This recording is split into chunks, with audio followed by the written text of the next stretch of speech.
आज दिल्ली सचिवालय में दिल्ली सरकार की कैबिनेट की महत्वपूर्ण बैठक थी, जिसमें एमएलए फंड यानी विधायक फंड से जुड़ा हुआ एक बहुत बड़ा फैसला हुआ है। विधायक फंड लोकतंत्र में एक बहुत ही महत्वपूर्ण फंड होता है, एक बहुत महत्वपूर्ण स्कीम होती है, जिसके माध्यम से इलाके के लोग अपने छोटे बड़े विकास कार्य अपने विधायक के माध्यम से करवा सकते हैं। विधायक फंड जनता की आवाज़ है अपने काम करवाने के लिए। आज दिल्ली सरकार की कैबिनेट ने एक बहुत बड़ा फैसला लिया है और दिल्ली में विधायक फंड को 10 करोड़ प्रति वर्ष से बढ़ाकर 15 करोड़ प्रति वर्ष कर दिया है। पूरे देश में किसी भी राज्य में इतना विधायक फंड किसी भी सरकार ने आज तक नहीं दिया है। अगर हम आंकड़े देखने जाएं तो गुजरात 1.5 करोड़ प्रति साल विधायक फंड देता है हर एमएलए कॉन्स्टिट्यूएंसी के लिए। आंध्र प्रदेश, कर्नाटका 2 करोड़ हर साल देते हैं। ओडिशा, तमिलनाडु, मध्य प्रदेश 3 करोड़ और कई राज्य जैसे महाराष्ट्र, केरला, झारखंड, उत्तराखंड, तेलंगाना, राजस्थान 5 करोड़ प्रति वर्ष विधायक फंड के तौर पे देते हैं। अब दिल्ली 15 करोड़ रुपए प्रति वर्ष विधायक फंड के माध्यम से देगा। ना सिर्फ ये पूरे देश में सबसे ज़्यादा है, बल्कि एग्जिस्टिंग स्टेट से 3 गुना ज़्यादा है। पिछले 10 साल से दिल्ली की सरकार अरविंद केजरीवाल जी के नेतृत्व में दिल्ली के लोगों के लिए काम करती आई है, चाहे वो झुग्गी झोपड़ी में रहने वाले दिल्ली वाले हों, चाहे अनऑथराइज्ड कॉलोनीज़ में रहने वाले दिल्ली वाले हों, चाहे बड़ी बड़ी कोठियों में रहने वाले दिल्ली वाले हों। उसी तरह से आने वाले समय में भी लगातार दिल्ली सरकार दिल्ली के लोगों के लिए काम करती रहेगी। धन्यवाद। जैसा कि आप लोगों की जानकारी में है कि इस साल दिल्ली के अंदर बहुत बारिश हुई और बारिश के कारण रोड्स के अंदर टूट फूट काफ़ी देखने में आ रही है। पार्कों के अंदर भी चाहे वॉकवेज हों चाहे उसकी दीवारें हों, उसमें टूट फूट देखने में आ रही है। और बढ़ी हुई बारिश के चलते सीवर की समस्या भी बहुत जगह देखने में आ रही है। सीवर सेटल हो गए हैं या सिल्टेड हो गए हैं, नई सीवर लाइन डालनी है। तो इस वजह से दोनों ही तरह की पार्टियों से, ऐसा नहीं कह रहा मैं आम आदमी पार्टी, भारतीय जनता पार्टी के विधायक भी लगातार मुझसे एस यूडी मिनिस्टर मिल रहे थे। हमारी पार्टी के विधायक भी लगातार मिल रहे थे कि विधायक निधि को अगर बढ़ा दिया जाए तो लोगों को फौरी राहत मिल सकती है। और विधायक फंड के अंदर अच्छी बात यह है कि विधायक फंड को बनाया ही इसलिए गया था, एमपी फंड और एमएलए फंड, ताकि अगर कोई विधायक अपने क्षेत्र में जाए और वहाँ पे कोई काम दिखे तो ऐसे काम जो तुरंत विधायक करवा सके, उसके लिए एमएलए को एक फंड दिया गया था।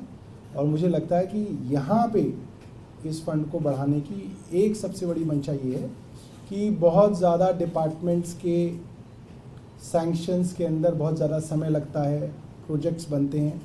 उससे अच्छा ये होगा कि विधायक छोटी जो फौरी राहत जो है जनता को विधायक निधि के द्वारा दे सके। फंड में बढ़ोतरी की अभी बीजेपी ने आज एक प्रेस कॉन्फ्रेंस की, उनका आरोप है कि दिल्ली सरकार लगातार डेफिसिट में जा रही है, राजस्व घाटे की तरफ जा रही है। भारतीय जनता पार्टी 22 राज्यों में सरकार चलाती है।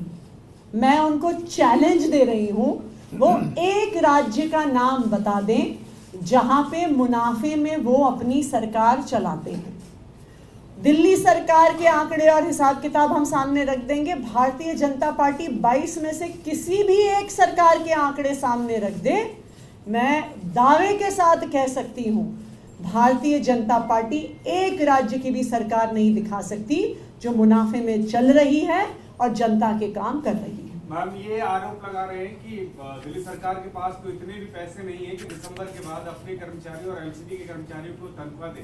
7,500 करोड़। मैं तो आपको बता रही हूँ कि वो दिखा दें, भारतीय जनता पार्टी शासित एक भी राज्य दिखा दें जहां पर वो मुनाफे की सरकार चला रहे हों, जैसे दिल्ली में 10 साल से आम आदमी पार्टी ने चलाई है। सर, हरियाणा की नतीजा है, राहुल गांधी ने आज अपनी पार्टी के नेताओं से कहा कि तुमने सेल्फ इंटरेस्ट ज़्यादा देखा, पार्टी का इंटरेस्ट कम देखा, चाहे अलायंस की बात हो चाहे बाकी चीज़ों की बात हो, क्या कहेंगे? देखिए राहुल जी अगर अपनी पार्टी के विधायकों को कुछ कह रहे हैं उसमें हमारे कहने की क्या गुंजाइश है? ये तो उनका अपनी पार्टी का मामला है। मैम एक वीडियो आया था सुबह, आप घर में बैठी हुई थी, सामान पैक किया हुआ रखा हुआ था और वहीं से आप काम कर रही थी। बीजेपी आरोप लगा रही है कि अगर वो घर अलाउड ही नहीं हुआ था सिक्स फ्लैग स्टाफ रोड, तो उस घर में आप कैसे सामान लेके चली गई थी जो सामान पैक होकर वापस आया? मैं आप बोलते ज्यादा अच्छा होता। मैं आपको सुबह भी बताया, मैंने आपको दो उदाहरण ऐसे हैं जो पूरी तरीके से मीडिया की नजरों में हुए। मनीष सिसोदिया जी ने इस्तीफा दिया, सत्येंद्र जैन साहब ने इस्तीफा दिया, दोनों के घर मुझे और आतिशी जी को अलॉट हुए। आपने ये भी आपको जानकारी है, दोनों के परिवार कुछ दिनों तक उन्हीं घरों में रहे। मनीष जी का परिवार भी रहा, सत्येंद्र जैन साहब का भी परिवार रहा।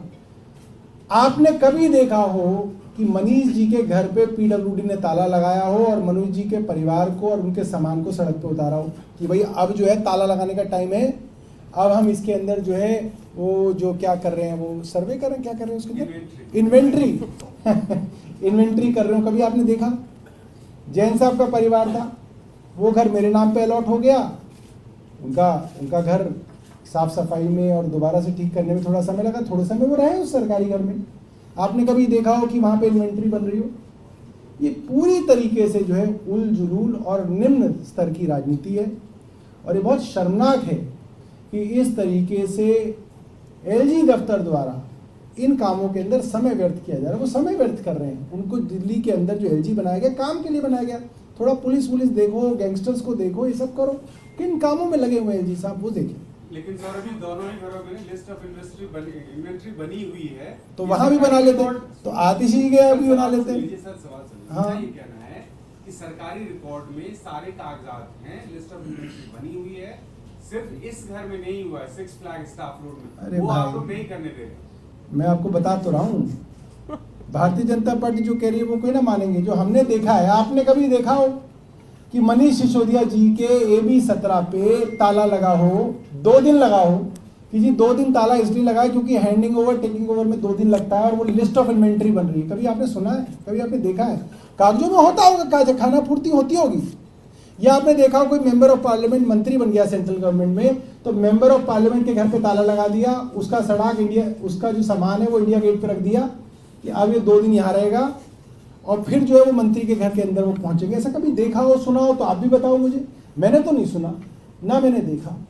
ये बेफिजूल की बकवास जो है, इनसे बचना चाहिए एलजी कार्यालय को। मैम आप ही के विभाग में ताला लगा दिया आपके घर पे, एक प्रतिक्रिया तो आप दे दीजिए। देखिए, भारतीय जनता पार्टी इसलिए परेशान है क्योंकि वो आम आदमी पार्टी को चुनाव में हरा नहीं पाती। वो चुनाव लड़ते हैं, मुंह की खाते हैं, सिंगल डिजिट से ज़्यादा अपने विधायक नहीं बढ़ा पाते, तो अपना मुख्यमंत्री नहीं ला पाते। उसके बाद उनका मुख्यमंत्री नहीं बनता, उनकी सरकार नहीं बनती, तो वो ऑपरेशन लोटस शुरू करते हैं कि किसी तरीके से विधायकों की खरीद फरोख्त करके अपनी सरकार बना लें, अपना मुख्यमंत्री बना लें। वो दिल्ली में वो भी नहीं कर पाए।